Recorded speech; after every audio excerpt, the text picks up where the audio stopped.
Cleveland Cavaliers is a couple pieces away from making a dent in the NBA playoff, but we gotta discuss if this one trade is necessary for the Cleveland Cavaliers to make a legitimate push in the Eastern playoffs. Now, we know Kobe Altman is going to be very, very, very busy this season.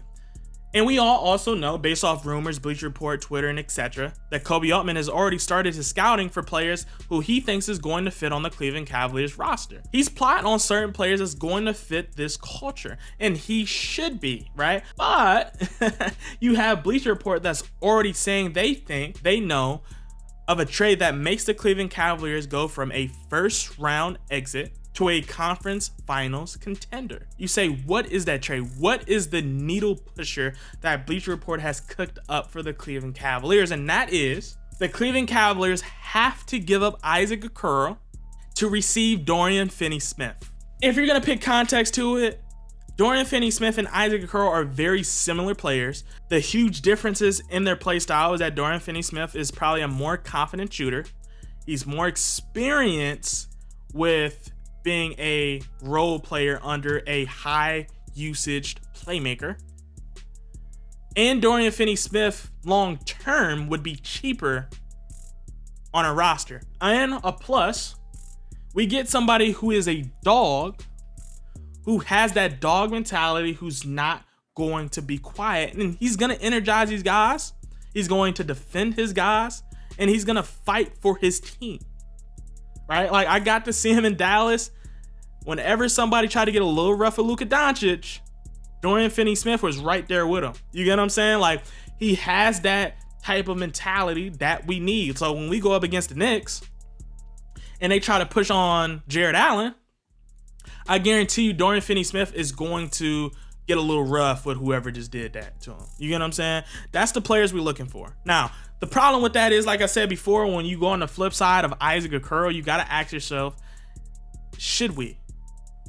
And you say, should we? Because Isaac Okoro honestly is a really good defender himself. Yes, he can get better shooting, but he has progressed season by season. He's not as much of a dog as Dorian Finney-Smith for sure. But Isaac Okoro serves his purpose, and he is a very valuable player in the NBA today. Now, problem with him is he's not as consistent of a shooter, and his contract is coming up, so we are going to have to pay him soon, and we don't know truly what a market for Isaac Okoro looks like. I surely don't. Like, I don't know if it's 40 million, 60 million. Like, I'm pretty sure it's not 100, right? But it can't be any less than, like, let's say 30, right? Like, we're not sure what Isaac Okoro deal looks like in the open market. Now, I'm not saying it's going to get to that distance, because I do think the Cleveland Cavaliers is going to try to get him inked. But I think the Cleveland Cavaliers is also going to look at all of their options first before they truly make a decision on who they want to lock in with for the foreseeable future. And we got to be really careful, right? Because we're getting in a situation where we're trying to make the right moves, but we sometimes take a step backwards trying to make sure that everybody's in high morale, right? You say, what do I mean by that, right? Not even in discussion of the trade, but in discussion of us signing Tristan Thompson. I would like to ask you, and I would like to hear y'all input down in the comments, because I might be wrong, right? I've discussed this with Tay, really just Tay through the text messages. What is the purpose of signing Tristan Thompson? Has Tristan Thompson shown us to be a good leader?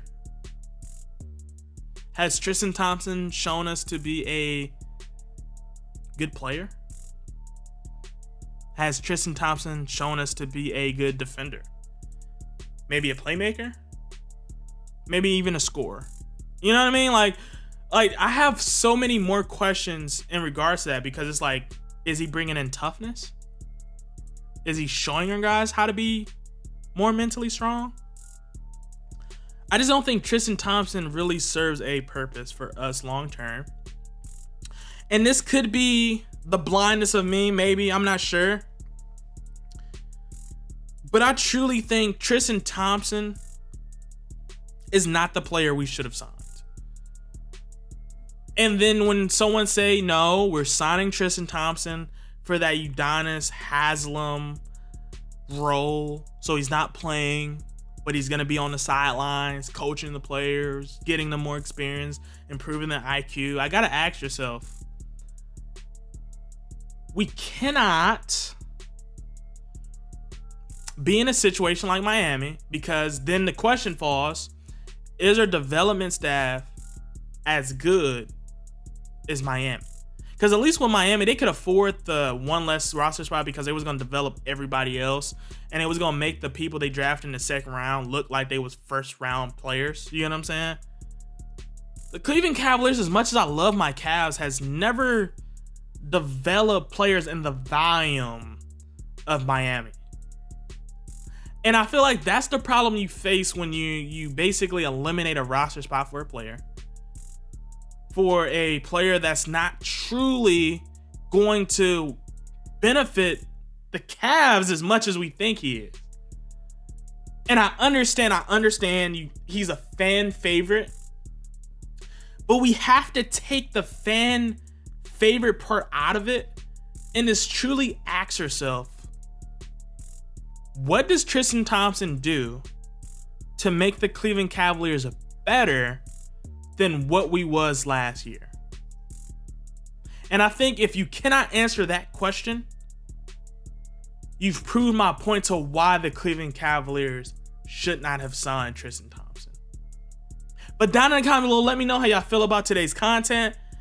Give it a like, give it a share.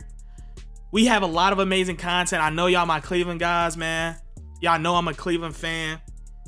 And we're going to be pumping out Cleveland content a lot, especially when the season starts. So let me know.